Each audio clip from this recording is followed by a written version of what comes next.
I'm Jenna Armstrong, and I've been in the Air Force for about 14 years. I'm a broadcaster, which means I document and share with everyone else what the Air Force as a whole does. But even after 14 years, I knew little about what Air Force bands were for. So I followed them around, and what I found out was actually pretty interesting.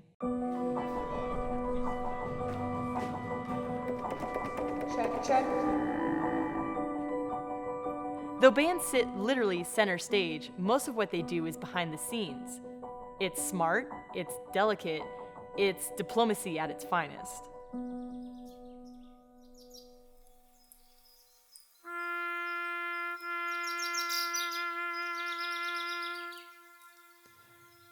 This guy here is amazing. He's got a master's degree in trumpet, one instrument. He is at the top of his game. The Air Force recruits musicians based on their skill. Most of them have college degrees, even PhDs. Those who enlist perform the instruments, while conductors join as officers and lead the bands. Here's the details. There are only 586 enlisted musicians in the entire Air Force, and just 19 officers. 0.2% of active duty Air Force members are in the band. This band came up from Colorado Springs to Mount Rushmore to do a 4th of July performance. Free to the public.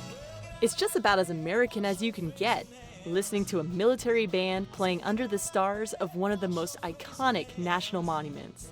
This is what most Americans think of when they hear military band. That's by design. Their current performances in the U.S. are driven as a direct response to the outreach and engagement plan from the Secretary of Defense, who wants to connect our military to the American public. Most people don't live near a military base, so the bands travel to the people, giving more an opportunity to interact with airmen. They have other missions too, like honoring service members at ceremonies and funerals. But their role gets really interesting when military leaders use them to connect with the public. Kirtland Air Force Base has one of the largest special operations training facilities in the U.S. What they do is crucial to the success of wartime operations. But loud aircraft and regular nighttime missions make for a public relations challenge. Base leaders use the Air Force Band to bring understanding of the mission and mend relationships within the community. They were able to go out very discreetly and take our issues and our talking points and they wove them into their performance. What was taking months of hit or miss negotiations and people not wanting to talk, the Air Force Band provided the venue that broke down those barriers, started the conversation, and we've been able to make progress that we weren't able to make for years. This amazing ability the band has is even more impressive when you see how they communicate with other cultures. Unfortunately, traffic was really bad that day, especially around the airport. So the band from Yokota Air Base, Japan ended up 40 minutes behind schedule on their way to Singapore. Not a great way to start a week-long tour. But the performers who make up the band are used to working under pressure and dealing with the unexpected. They're a small, tight-knit group. They write their own music, they schedule their own performances, they pack their gear, and they adjust as necessary to changes. This trip to Singapore is just one of the many countries they visit each year. They travel constantly, performing all over Europe, Africa, and the Pacific. Understanding why they travel so much is key to understanding their mission. In a way, this trip is to help Singapore celebrate its 50th anniversary, but it goes much deeper than that. Their visit has everything to do with supporting the U.S. foreign policy. When the president announced the pivot to Asia, now more generally known as the rebalance to Asia, I think what the administration was saying was that, this is a region that is critical to the future, to the United States economically, politically, and security-wise. One of the things that the military bands do is they touch more than one facet. There's the security piece of it because they're wearing a uniform of a member of the U.S. military, but there's also the culture piece because they're showcasing American music, American talent.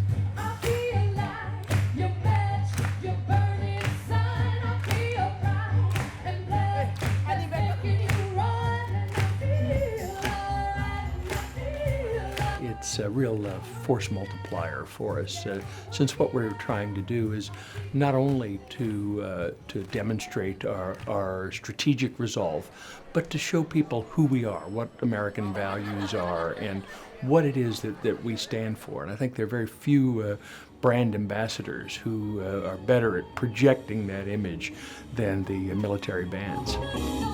Force multiplied strategy aside, the kids, everyone loved the band. Singaporeans are super reserved, so it might be hard to see, but they are elated. Schoolgirls were giddy, and everyone enjoyed the sounds of popular American culture played live. But why Singapore? We're already friends with them. Why not send these ambassadors somewhere else? The younger generation in Singapore doesn't remember the Vietnam War. They certainly don't remember World War II. And so the context of the U.S. presence in this region is different than, say, how their parents and their grandparents would have seen it. We constantly have to remember that you have a current generation of leaders here who will be retiring in the next 5 to 10 years, and we constantly have to regenerate those relationships with the generation that will be influencing the next 20, 30 years of not only Singapore's history, but also regionally.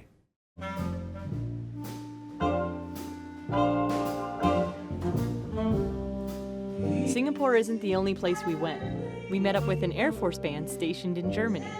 Here they are, playing for a local German audience the night before flying off to Africa, another place the U.S. is focusing its attention on. Mauritania is friendly with the United States, but they're a young country with a difficult past. This country went through a period of insecurity from terrorist attacks by Al-Qaeda from 2005 to 2011. They have managed to protect their people against violent extremism since then, and all of the credit for that goes to the Mauritanians and their people, but they are the first to say that they have had a lot of good cooperation with the U.S. military, and it's a very close relationship.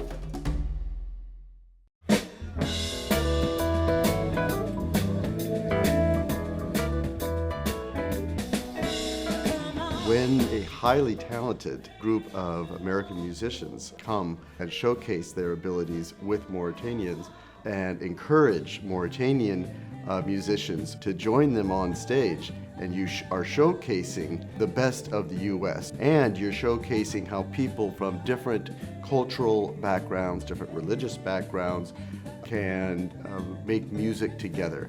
That is always a powerful message anywhere in the world.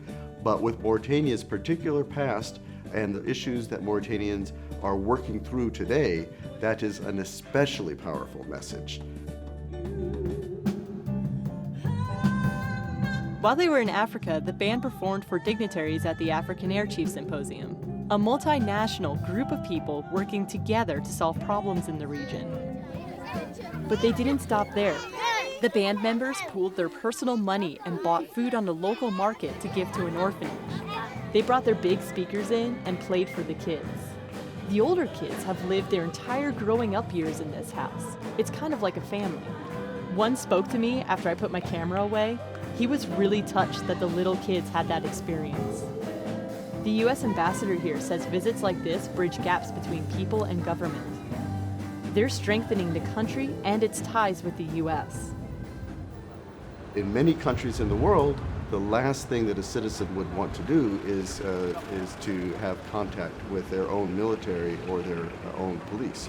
For those who have been taught to have suspicions about the U.S., for them to see an American military band embracing Mauritanians and embracing Mauritanian culture and celebrating how our two peoples are working together for the benefit of both, that is a very powerful message. What I saw on my trip was fascinating. A small group of people going into a country and making a big difference. The commander of the band in Germany said it best, so I'm going to let him have the closing words. What we're able to do is go into a community and bring a group of people together from disparate financial statuses, disparate ages, disparate backgrounds, and they all come together at our concert, and they're unified by what's happening on stage. They're all sharing the same experience. And then on top of that, we're giving a message of thank you, we're giving a message of reassurance, is face-to-face friendship building that'll last lifetimes.